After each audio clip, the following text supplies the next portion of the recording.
Our next talk, please, thanks. Let us get started up here. Our next talk is from a longtime friend of the voting village, Michael Specter, who will be talking about a topic that I think does not get enough attention in our community, which is the security and privacy issues for the rest of elections. And rather than give his talk for him, I will let him speak for himself. Thanks. Thanks, Matt. You haven't seen me speak yet. You shouldn't do that. Thank you all. Thank you so much for the warm welcome. Can everyone hear me? You're good? Excellent. So I'm up here. I'm giving this talk, Security and Privacy Rest of Elections. I'm in this weird position where I'm a professor, so that means, of course, that I'm taking credit for the work that my graduate students and my collaborators do. So I want to emphasize I am the last author on this work. The first author here, Delaney Goman, you will be hearing about her, I guarantee you, in the near future. But this is Security and Privacy Rest of Elections. So who am I? I got my PhD from MIT in ECS in 2021. After that, I joined Google. I was a research scientist in Android security and privacy. And right now, I'm actually an assistant professor at Georgia Tech, which is a fantastic university. And I lead this thing called the Security, Privacy, and Democracy Research Lab, or the SPDR Lab. And we focus at this intersection of policy, law and economics, system security, and applied cryptography. And a lot of that has been focused on things related to elections. Now I'm going to drop a bomb. I think that one of the biggest problems that we have right now in elections is poor user interface design, specifically for elections administrators. And this has been a long journey for me. I'm not known for doing HCI research, and we'll get into how I got into this in a minute. Is this video playing? All right. So this, to take you back to 2020, this is an aerial view of lines in Fulton County, that were extending quite a bit. And of course, this is during COVID, so people are social distancing, so it looks kind of worse than it actually is. But it's still really bad. People, it would be hard for one to believe that people were not disenfranchised by this. People were waiting for hours out in Georgia. I don't know if you've been to Georgia. It's quite hot. People did not decide to stick around. It was actually quite bad. So how did this happen, right? The first answer, of course, is COVID. Many polling places actually ended up closing. A few polling places ended up closing. Many poll workers actually just quit. If you know the statistics on who poll workers are, they tend to be the people who are most vulnerable to getting some sort of upper respiratory disease, so they just decided not to show up. This was also the first use of Georgia's new voting systems, and these were Dominion systems, roughly 30,000 of them. And there was significant debate over what went wrong. I'm not going to take a side on this, but local elections officials and the Secretary of State's office had a number of back and forth arguments about this. Specifically, they blamed equipment issues, many caused by different training challenges that we had. Gabe Sterling, who's in the Secretary of State's office, explicitly said, the biggest issue here is that in Fulton, we've seen that workers are trying to activate voting cards upside down. Fulton should be sending out word about that. So this is the Secretary of State's office somewhat, subtweeting a little bit, saying, hey, Fulton just isn't training their people well enough. Now, the interesting thing here is that this is the card that he's talking about. And you can tell this is sort of like a HID card. You stick it into the machine. This is how you actually configure Dominion systems. What he isn't telling you is that half of the cards are printed this way, and the other half are printed this way. Only one of those directions work. It's not a reversible card. So what was happening here is that the people who were in charge of actually maintaining these systems and actually getting them set up, and this is from talking to poll workers, would try to insert them, found out that half the machines would work, half the machines would not, and thus you have long lines. Now, I'm probably best known for doing vulnerability discovery on various internet voting systems. I'm not an HCI guy, as I said before. But what you might not know is that through both of those processes, I worked a lot with CISA to do vulnerability disclosure. So I ended up talking to a ton of elections officials in that process. And elections officials are amazing. If you haven't talked to elections officials, they tend to actually be incredibly friendly and will happily tell you things. So I was having a conversation with one of them, who shall remain nameless to protect the guilty, who said, hey, did you know that our ballot scanners will happily scan ballots even if there's no memory card inserted? So the ballot scanner will just happily read them while having nowhere to write to. And my response to that, being a computer security researcher and being someone who has actually some tangential knowledge of how HCI works, I said, hey, wait, like, why does the machine let you do that? Right? Shouldn't it be stopping you from doing the scanning process? To which he responded, he has no idea. There's no logic and accuracy testing. There's no process that they would go through that actually required the ballots to be scanned just for no reason. So I also think that it's interesting that in cryptography, and the thing that I went off to actually study, we focus a lot on casting and tallying. And it actually has inspired the vast majority of several sort of core works in cryptography, including blind signatures, mixed nets, and multi-party computation. So like the things that started out, Tor, for example, were started as motivated, at least in part, by elections. And we have a number of these amazing systems that also do this. But these focus on just casting and tallying. And there's very surprisingly little work in the security community or in the HCI community on this concept of administration, like what actually happens in order to run an election. And election administrators have to deal with a bunch of stuff. There's poll pads that need to be configured. There's the voter registration databases, which look like something out of the early 90s. You have ballot scanning systems that have to be configured properly. There's a bunch of machinery and tools and techniques. There's election night reporting systems. There's more than I can name here that elections officials all have to deal with. And they're bespoke systems for the most part. So the research questions, things that fell out of this, the questions that I had, right, are how common are these usability failures in election administration? Like, is this just anecdata? Because when I talk to somebody, things get stuck in my mind, but it might not be real. Like, this might not be a thing that is faced by the majority of officials.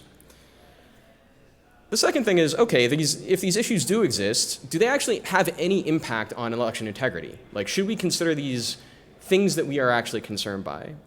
And finally, how do elections officials handle these issues, right? So they generally do get elections completed, elections happen, and we believe they happen correctly a vast majority of the time. How do they actually deal with them in practice? Now, the challenge is, as I've repeated over and over again, I am not an HCI guy. I am a cryptographer. This is probably the largest distance from being, in human interaction that you can possibly be. I also can access these systems, right? Getting access to poll pads and all these other pieces of machinery is as intractable as getting access to voting systems. So you can't do this analysis, just with humans that you hire off the street. And if you did that with humans that you hire off the street, they would not be getting the same training that you would be getting as a poll worker, right? So it wouldn't be realistic. And the final thing is that elections officials themselves are actually at-risk users, right? These are people that, as we all know, have been targeted by various actors over the past few years. So you don't want to put them in harm's way. So here's what we did. First, I pretended to have a PhD in usable security. Actually, I didn't do this. Please don't do this. You will mess everything up and it will go horribly. I tried to do this for the first few months. It turns out that this is a science in a way that I wasn't expecting. So what I did instead is I hired an amazing graduate student who I told you about earlier, Delaney. I also nerd sniped a few expert faculty in Georgia Tech's fantastic HCI department, which is amazing. This was Josiah Heister and Navina Karosala. You should look them up. They're amazing. And the third step is that we collaboratively went out and learned more about elections. So my entire team went out to become poll watchers, working as nonpartisan poll watchers, specifically for the Carter Center. We also took poll worker trainings from a local elections official. So we took the same training that you would normally have to do in order to become an administrator of a polling place. So what did we actually do after that? Well, we sent out and actually did this thing called a semi-structured interview. So you have a series of interview questions and you grill the person across from you in order to generate enough data to understand the problem fully. This was roughly an hour each. And we focused on interviews. Of course, 14 is less than 50, so we focused on the most populous states. I will not tell you which states. We also developed and deployed a survey, which was sent out to a larger number of folks. We had 76 respondents, getting rid of a bunch of them for reasons that you do for HCI reasons, like you don't want people to click through very quickly because they actually didn't read. We came away with 45 usable responses, which is actually significant given the population that we're talking about here. I will note that these are still preliminary results. We're soliciting feedback. That's part of the reason that I'm here. So a note on safety. So how did I get around the fact that these are at-risk people? The first thing that I did is got an institutional review board approval. I will say this is kind of the low-pass filter for doing this kind of work. You go to a group at your university who claims that they know how to do this kind of thing. At my university, they kind of did. They were helpful in some ways and harmful in others, but we got through it. We then went to the NIH and got the same legal protections that one gets when a doctor is doing a study on a group that's sort of perhaps doing something dangerous or illegal. So for example, if a doctor needs to study someone who's an addict, or they need to study populations of addicts, they need to be able to communicate with them without them fearing reprisal. So we got the exact same level of protection that you would get for that as you to be able to interview our elections officials. All interviews were recorded, then locally transcribed. The recording was immediately deleted after the fact. After we finished our analysis and we pulled specific quotes that you'll read in a minute, all these transcripts were then deleted. So we actually can't tell you who the people were, which is a really important property. So what did we find? Roughly 73% of the elections officials that we talked to saw some preventable mistakes in elections administration. And we asked them, when they said yes to this, to categorize the kind of mistakes and what impact they would have. The high order bit here is that 81% agreed that errors that they saw could cause public confusion. Roughly a quarter, or 20% here, agreed that these mistakes could cause a change or error in the final counts. So 20% of elections officials in our study believe that you could change the outcome of an election just through usability failures. So, okay, this is all good to say, but exactly how bad are they? So I'll give you an example conversation that we had with one of these elections officials that said the electronic poll book, this is the system that you use to log in when you go into a polling place, just wouldn't let this eligible voter check in. They're stopped. And then it presented the elections official, the poll worker, with two options. Would you like to cancel or proceed? What do you think the right answer is here? Would you click cancel or proceed? Raise your hand if you click cancel. Raise your hand if you click proceed. Okay, cool. Turns out the majority of people said proceed. The manager here just hit cancel, and when the poll workers came back to do their numbers, they were off by one. Right? So it turned out that they got one more vote than they expected. What the poll manager should have done is hit proceed. Instead, it canceled their check-in, so we have no record of who that voter was that vote actually belongs to. So somebody has now voted who actually hasn't been registered as having voted. And I want to note that you've seen these talks now about end-to-end verifiability and RLAs. These are significantly complicated. Assume that this kind of fault happens more often than you expect. This is going to change how those calculations are done. And I refuse to say anything more about RLAs with Philip Stark in the room. So the other things that we learned are kind of things that you might expect. There were severe hardware failures. One election official noted that their ballot scanner memory card randomly malfunctioned in the middle of an election day, meaning that they could only process half the number of ballots in that day. Severe connectivity issues, especially with rural elections officials, which would delay either both election night results and the actual check-in process, because again, those are remote systems. High voter turnout bogged down election poll book search functions, causing syncing issues and horribly long wait lines. So this happened in another jurisdiction. All right, so I've told you all of this horrible, sort of parade of horribles. A fair question here is, how do elections officials actually try to combat these failures? And what we found is that elections officials tend not to actually contact people. One state-level representative said We recently created a new system security support team, but they came to realize that if somebody had a cyber attack, their first call wasn't to that team. And the support team is like, why wouldn't you call us first? We're here to help them. And at the state, we just said, hey, that's their culture. That's how they deal with it. They call us, but it's shameful, like they're going to their dad.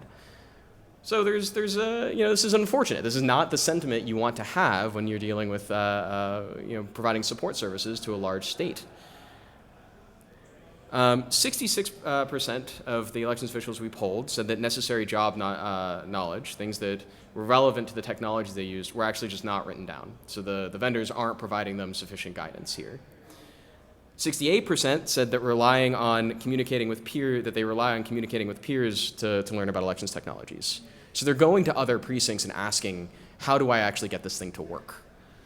77% reported making or using documentation created by other elections officials. And 68% also said that they felt that they need to make their own. So in other words, they're basically trying to self-regulate. They're basically trying to do this on their own without an IT department. Now, here's where it gets kind of dark. I want to note that we didn't actually ask them any questions about abuse. And yet, almost all of them told us something about abuse.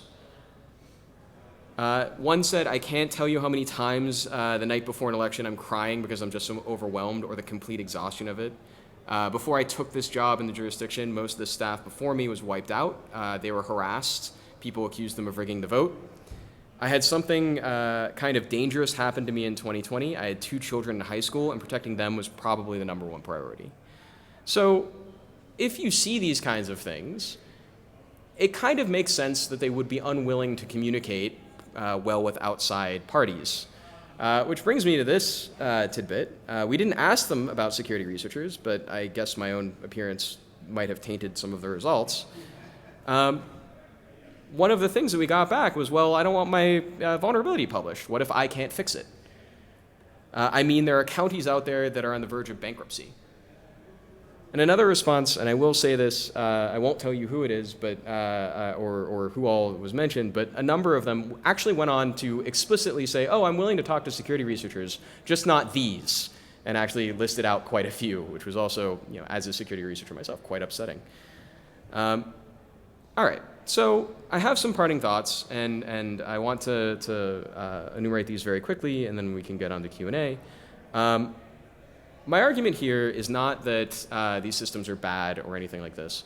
My argument here is that usability failures themselves are problems for election integrity, and we should be considering them in the same vein as vulnerabilities, and we need to be able to discover these. It needs to not be this difficult of a process. We also need to begin focusing more on non-voter-facing elections technologies. Things like poll books, voter registration, election night reporting, ballot chain of custody. These are all systems that RLAs and other election integrity preserving systems, the things that we actually depend on, are required to work, but nobody studies them as far as I can tell. We need better protections for election workers.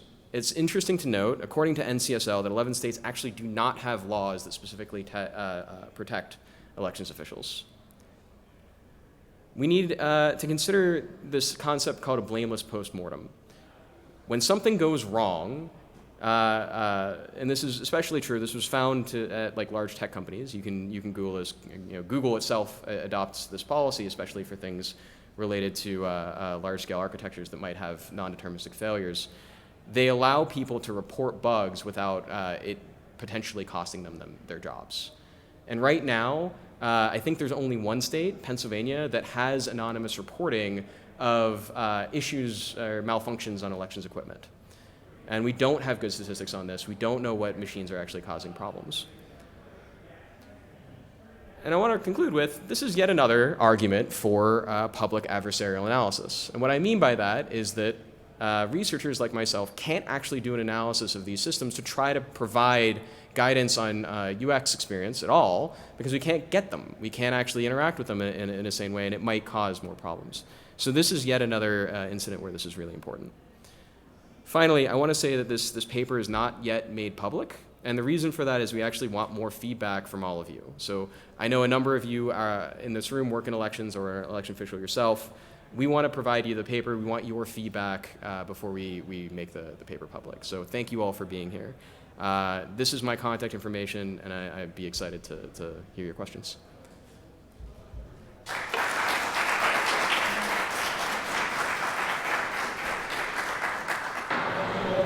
So I work with a political party who's what's called the voter protection team that is trying to make certain that the laws are followed, the people who are registered to vote are allowed to vote and so on. Is there anything that that type of a group can do to either call attention to or hopefully to assist election officials with some of these problems? Yeah. Advocate for some of these positions. If you're in a state that doesn't have a specific law to protect elections officials, you probably should be in one, right? That group should also be trying to advocate for those systems to be made public and analyzable by third parties. I think that's important. Thank you for doing what you do. It's really cool. Any other questions? Drew. You said officials talking about security research or someone has lists of people that talk. Were the lists all the same, or were they overlaps, or were they based on personal preference? There was remarkable overlap. Again, not a thing we asked for, but a thing offered quite readily. And that's upsetting, right? You know, as a security researcher, I'm here to, you know, I'm like a golden retriever. I'm here to help. Yeah. I know you don't want to say it, but am I on the list? I can neither confirm nor deny. Yeah. Did they give reasons of why they didn't want to work with those groups in particular? I sincerely did not ask, and yeah, no, we did not ask for very obvious reasons. Yeah. All right, thank you so much.